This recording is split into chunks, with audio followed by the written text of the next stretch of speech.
falsafah dalam hidup, dan semua orang setuju akan hal itu. Hidup itu nggak ditentukan berapa panjang umur kita.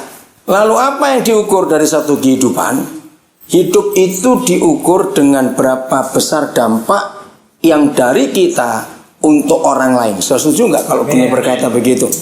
Maaf kalau saya memberi contoh yang sangat nggak baik, tapi ini paling gampang dimengerti. Misalnya, kalau ada orang hidup sampai 90 tahun umurnya, tapi 40 tahun terakhir hidupnya, jadi saya umur 50-an, dia itu nyusahkan orang betul-betul. Sampai keluarganya pun susah. Maaf, saya percaya, untuk apa hidup panjang-panjang umurnya kalau begitu? Betul? Tapi kalau ada orang, dia meninggal umur 42 tahun, tapi dia punya dampak hidup yang besar. Selama dia hidup yang pendek cuma 42 tahun itu, ada banyak orang yang bisa diubahkan, menemukan arti hidup sesungguhnya. Bu Fengki umur berapa? Kita belum tahu dan mungkin gak usah tahu. Tapi saya percaya Tuhan Yesus masih lebih muda. Betul enggak? Dia meninggalkan dunia umur 33 tahun. Dan hanya 3 tahun kurang lebih dia itu memberi dampak. Dan dampaknya ada sampai hari ini. Jadi kepada anak-anak, adik-adik yang masih SD, SMP, pelajar, pikirkan itu. Dampak itu penting sekali. Berapa tahun terakhir ini ada banyak anak-anak dan keluarga-keluarga yang saya ajarin, untuk anak-anak mereka itu punya dampak. Dan sungguh hasilnya itu luar biasa. Jadi bagi ibu bapak yang masih punya anak SD, ya di kelas SD, begini caranya. Ajari anak-anak kita untuk memperhatikan teman-teman mereka di kelas. Misalnya dalam beberapa hari terakhir ini, teman itu ada yang murung. Nah, ajari anak kita, kalau kalian ketemu teman yang murung, suruh main ke rumah. Saudara, 90 sekian persen anak-anak yang murung di kelas itu pasti 90% ya, pasti orang tuanya sedang bermasalah. Orang tua bermasalah walaupun di rumah itu mewah, semua alat-alat elektronik, komputer luar biasa, makanan luar biasa. Saya tanya kepada saudara, anak-anak tetap gak akan bahagia ya atau tidak kalau papa mamanya tidak harmonis? Nah, ajak temanmu main ke rumah. Saudara percaya nggak? Anak itu pasti betah di rumah kita karena suasananya. Nah, terus saya beritahu orang tuanya, setiap kali anak itu pulang, kalian antar untuk kenalan dengan orang tuanya. 2 kali, 3 kali. Setelah kenal, langkah kedua saya ajarkan, mintakan izin ke orang tuanya. Kalau perlu, anak kalian suruh nginep di rumah kami. Nanti besok kami antar sekolah sama-sama. Saudara percayalah ya, Daniel, kamu besok mulai, kalau ada temanmu seperti itu, percayalah, anak-anak itu kan kegirangan ketika bilang suruh nginap.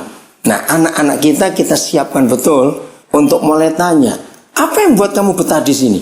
Nah, kalau anak-anak kita sudah cerita apa yang buat mereka betah di rumah kita, itu jadi bahan. Kalau sudah nginap sekali, ada 2 kali, ada 3 kali, dan saudara tetap sering antar anak itu ke rumah untuk pulang, saudara mulai kenal dengan papa mamanya lebih dalam lagi. Mulai tanya begini, mereka cerita enggak kalau mereka di rumah kami, anak-anak itu apa saja? Nah, mulai kita pancing untuk membuka pembicaraan.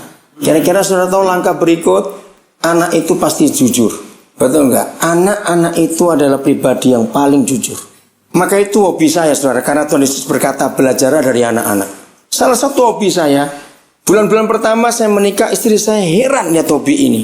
Kenapa? Saya itu paling senang memperhatikan kalau ada anak kecil tidur, bayi ya, sampai usia berapa tahun begitu. Saya paling suka. Nah, berapa kali saya ketemu orang stres, percayalah, kalau saudara ketemu orang stres, carikan bayi tidur atau anak kecil tidur, suruh dia ngeliatin.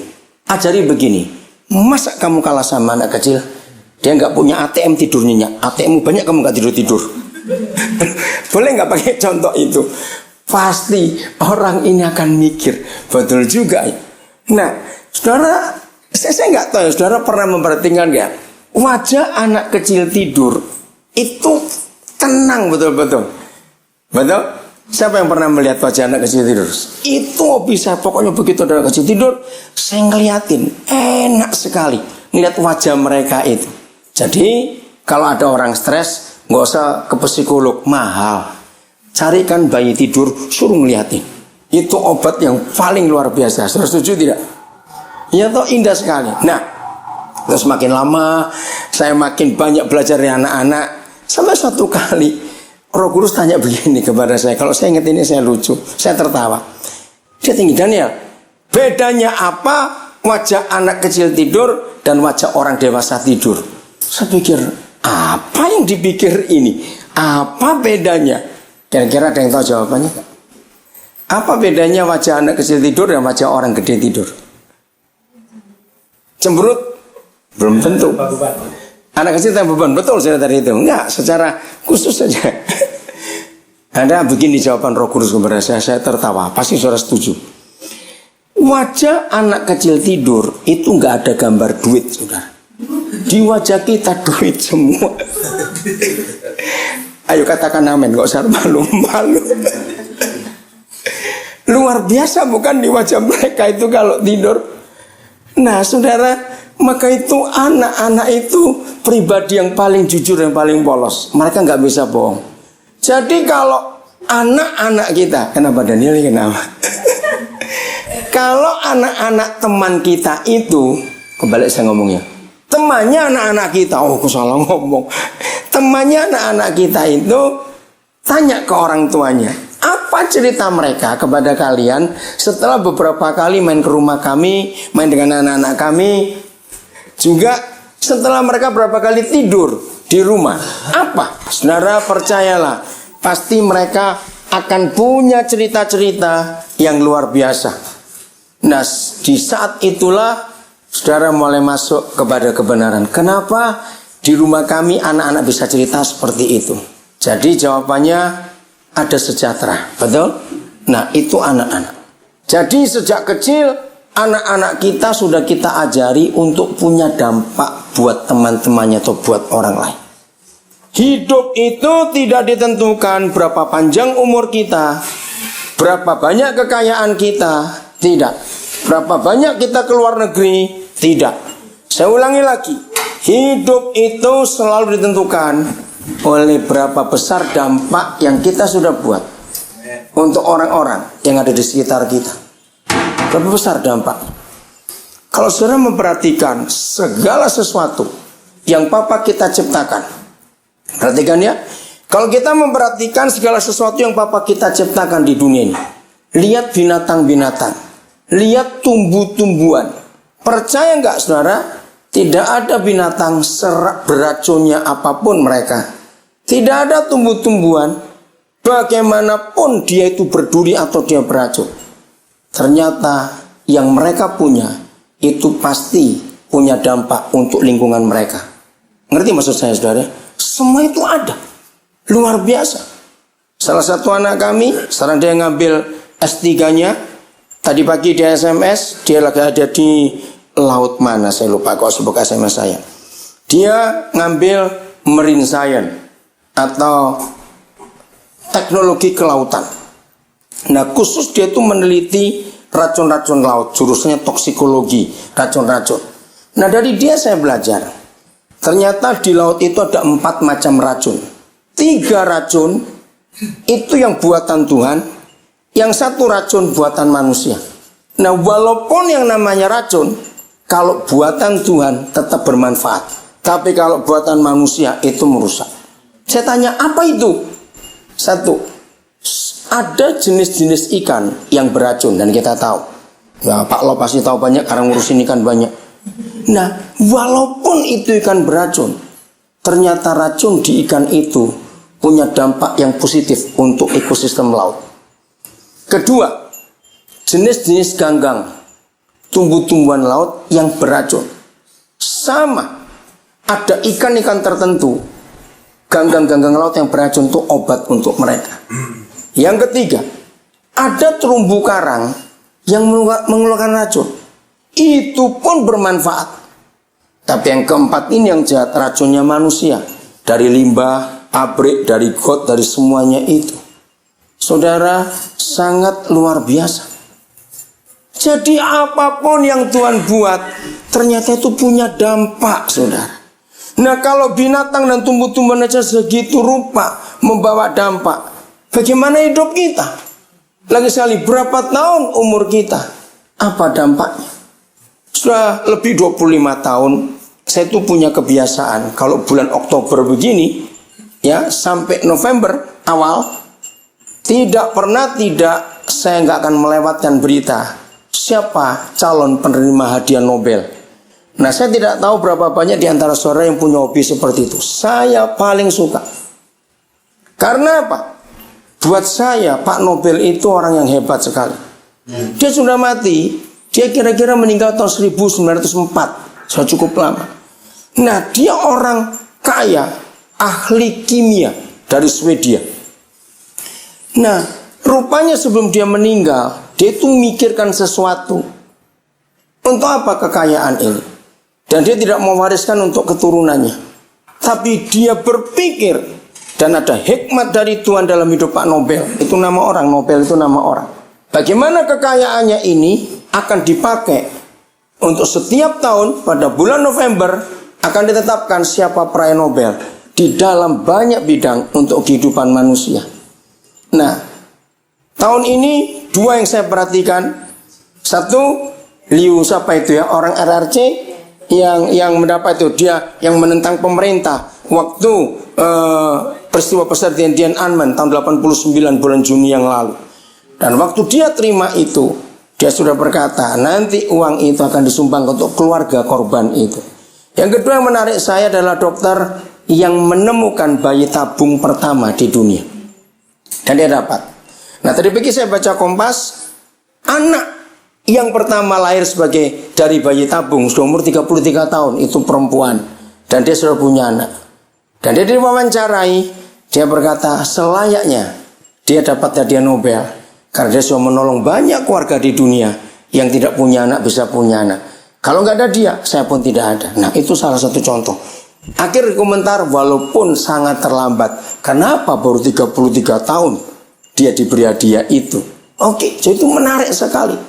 Pak Nobelnya sudah mati lama, tapi dampak hidupnya masih berlaku sampai hari ini. Saudara, mari masing-masing kita berpikir, umur berapa kita sekarang? Dampaknya apa? Saya mau bacakan sebuah fakta, saudara. Bagaimana proses hidup kita ini. Saya tidak baca semua, tapi saya akan baca secara ringkas saja. Tubuh seorang manusia dewasa itu antara umur 30-an ke atas, itu terdiri dari 100 triliun sel. Coba merem sebentar, 100 triliun sel. Itu tubuh orang dewasa. Terdiri dari 206 jenis tulang. Oke? Tersusun dari 600 otot. Dan terdiri dari 22 organ dalam. 22 macam organ dalam. Ada banyak sistem di dalam tubuh manusia. Bagi sistem sirkulasi, itu sistem pertama. Itu termasuk jantung, darah, dan pembuluh-pembuluh darah. Yang kedua, respiratory. Itu terdiri dari hidung, ya, lalu tenggorokan kita, saluran, dan paru-paru kita, sistemnya. Yang ketiga, sistem kekebalan. Itu ada. Itu terdiri dari banyak jenis protein, sel-sel, organ-organ, dan jaringan-jaringan. Sistem yang keempat, itu yang membuat tubuh kita bisa berdiri, yaitu sistem tengkorak atau tulang. Ya. Sistem yang terakhir disebut apa itu ya? Excretory. Apa itu? Itu terdiri dari paru-paru, lalu bagian-bagian seperti empedu, liver, ya, limpa, apa? Sistem fungsionalnya ginjal, ya. Sistem yang berikut itu bagian pembuangan air. Disebut itu bagian usus besar, lalu pencernaan kita, ginjal kita kan buang kotoran semuanya. Sistem yang berikut lagi itu sistem otot, di mana tubuh kita punya kekuatan, dan itu otot-otot kita. Lalu ada sistem endokrin, itu apa itu ya? Hormon itu. Hormon, ya. Lalu sistem pencernaan. Itu terdiri dari mulut, lidah kita dengan semua saraf-sarafnya, lambung kita, dan pembuangannya. Yang terakhir, sistem saraf kita. Itu di otak kita. Lalu tulang belakang kita. Itu nggak boleh salah. Kalau saudara pernah lihat ada orang lagi betulin jaringan telepon di perempatan jalan, kita lihat kabel-kabel kecil begitu banyak. Nah itu semua dari tulang belakang kita. Terus ada sistem reproduksi.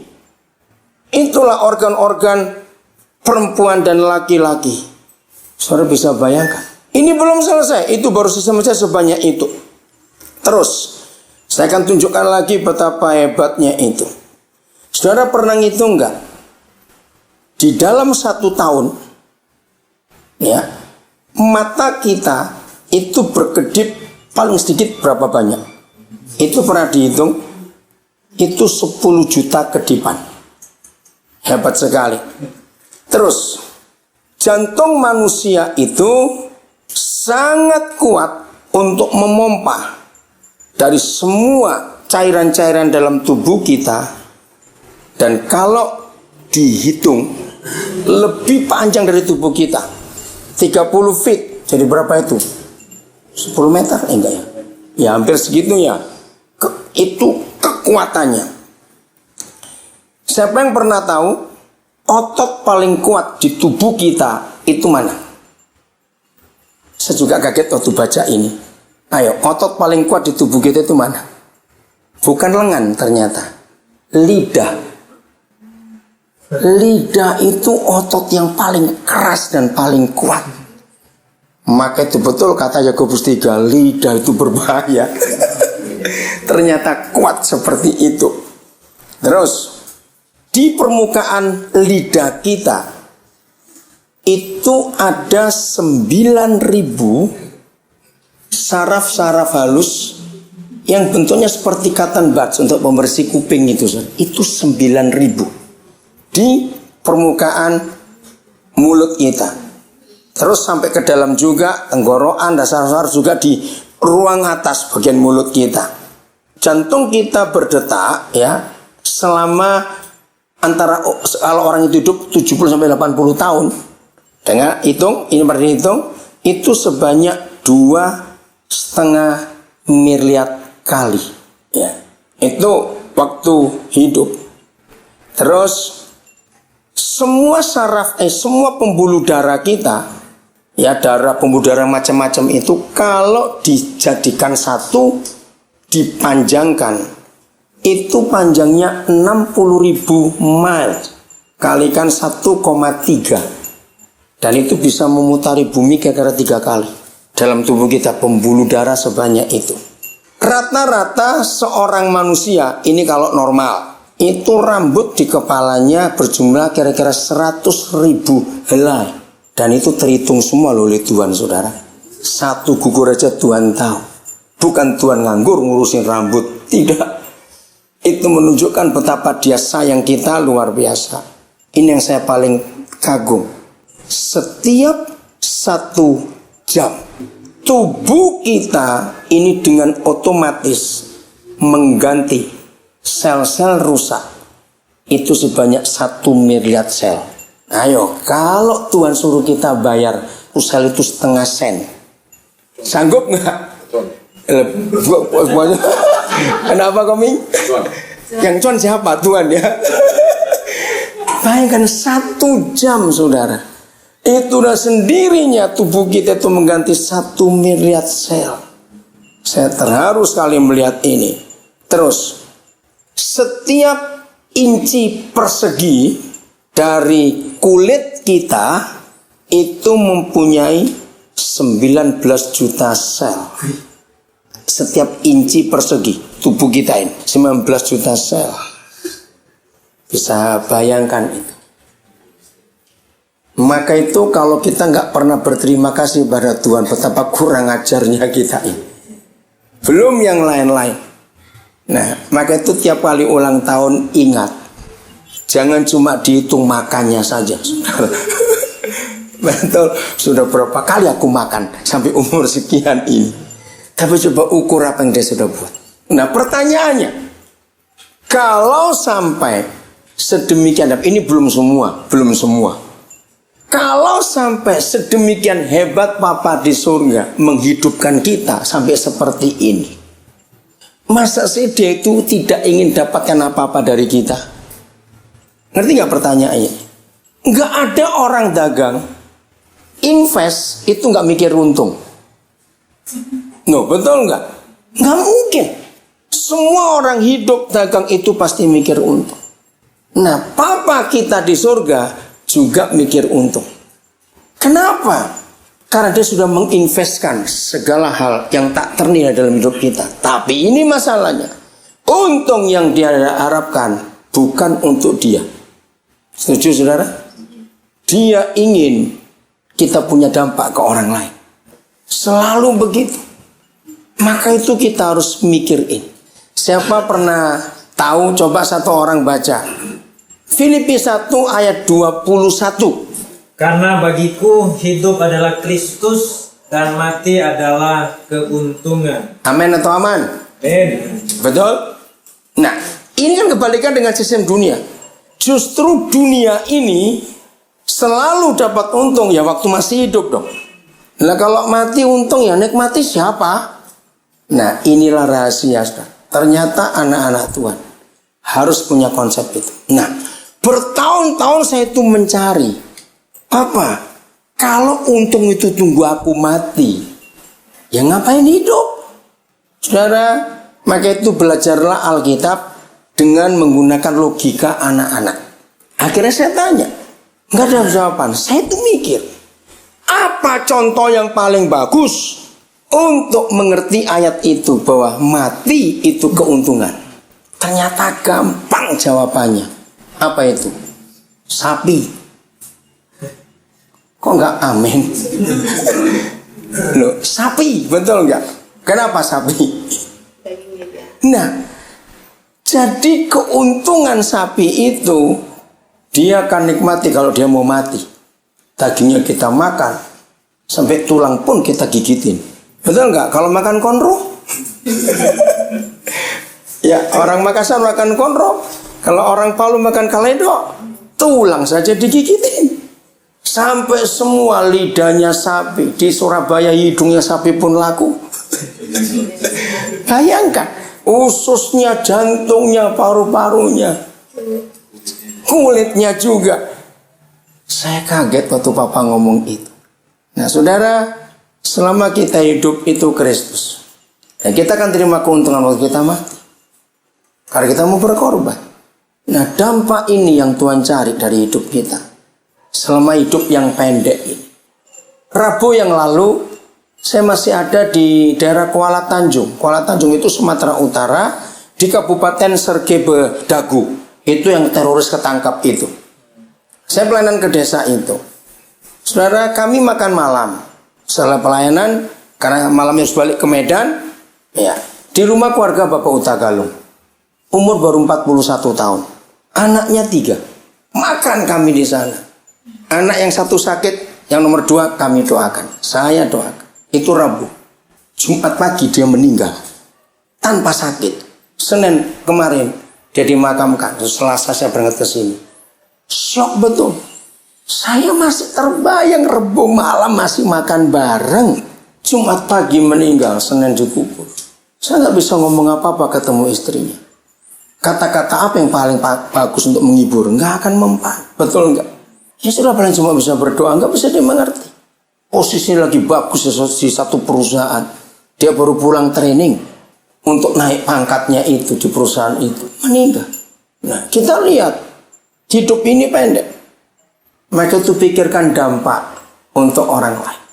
Dampak apa yang paling penting untuk kita miliki? Mari kita buka Matius 13 ayat 44. Judulnya apa? Nah, Perumpamaan itu. Hal kerajaan surga itu seumpama harta yang terpendam di ladang, yang ditemukan orang, lalu dipendamkannya lagi.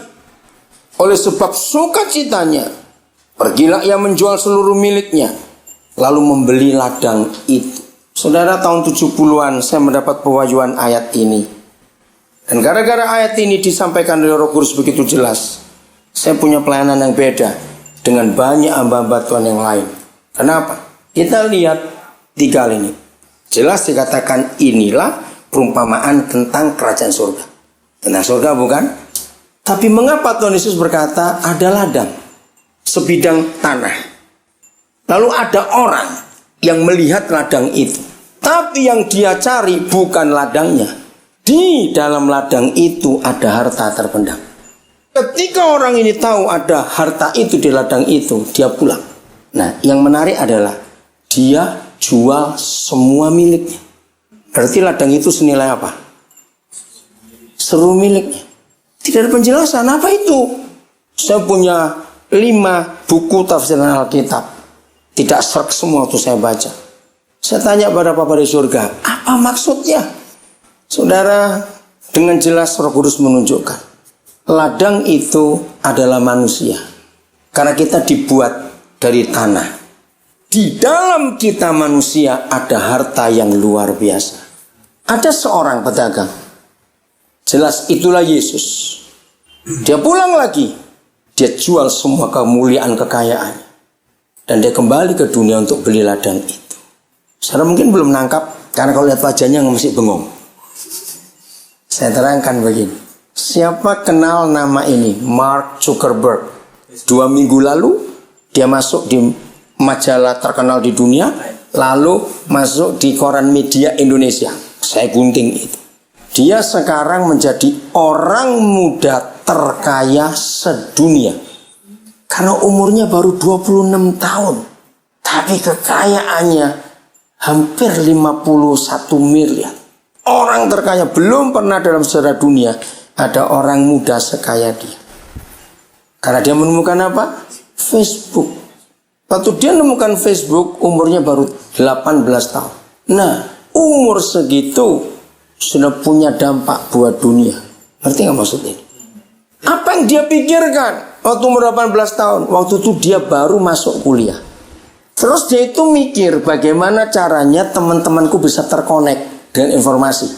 Bagaimana caranya? Nggak tahu. Idenya itu muncul buat Facebook.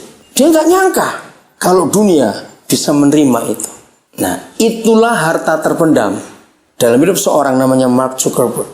Satu hari saya pernah baca buku judulnya Warisan Abadi, terbitan Metanoia. Saudara boleh cari buku itu. Saya sangat terkagum. Saya belajar 2 hal dari buku itu. Nomor 1, dia berkata begini. Kalau Anda ingin melihat kekayaan, jangan ke istana-istana raja-raja yang emas semuanya. Jangan ke bank-bank yang terkenal. Jangan. Kalau Anda ingin lihat kekayaan, pergilah ke kuburan. Nah, Tuhan kaget. Ngapain ke kuburan? Perhatikan umur yang mati di nisan itu. Nah, disitulah kekayaan itu terkubur. Ngerti gak maksud orang ini? Kenapa yuk?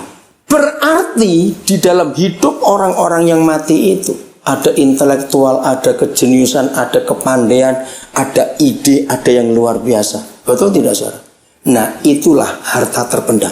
Jadi buat Papa di surga, tidak ada orang di dunia yang lahir dari keluarga semiskin apapun dan secacat apapun orang itu. Dia pasti punya kekayaan yang tersembunyi di dalam. Siapa yang ngikuti berita minggu yang lalu di RRC, ketemu satu anak muda, umur berapa itu? 19 tahun, 18 tahun, yang tangannya terpotong waktu dia umur 10 tahun kesetrum listrik sehingga tangannya dua-dua diamputasi. Ketika dia jadi juara China Got Talent, dia adalah pemain piano pakai kaki. Sekarang dia lagi dikontrak oleh hotel terbesar di Las Vegas selama 3 bulan. Jadi main piano pakai kaki. Nah, yang saya heran anak ini tidak cacat lahir. Umur 10 tahun kesetrum, harus diamputasi. Dan anak ini tidak mau nyerah kalah. Saudara main piano, dan dia terkenal di dunia, baru minggu yang lalu. Berarti dalam dirinya ada apa? Harta yang terpendam itu. Nah, kira-kira ngerti nggak yang saya maksud ini? Oke, maafkan saya kalau saya cerita tentang saya. Maafkan saya. Saudara, ketika saya sadar orang tua kami itu miskin, dan saya sadar saya nggak akan bisa lanjut kuliah, nggak mungkin. Tapi ketika ayat ini muncul di hidup saya, maka saya berkata kepada diri saya dan saya berkata kepada Tuhan, Papa, saya berjanji, kalau saya nggak sempat kuliah, tapi saya janji kalau saya ketemu orang-orang yang ingin kuliah, saya akan kuliahkan. Dan itu terjadi sampai hari ini.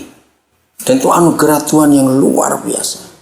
14 Agustus yang lalu, saya meluluskan master yang ke-39, saudara. Dia master bahasa Indonesia. Dia anak dari Mentawai. Kalau dia cerita masa kecilnya, dia itu nggak akan punya harapan untuk sebuah sekolah setinggi itu. Dari hutan Mentawai, bapaknya masih pakai cawat, sangat tertinggal. Akhirnya dia ke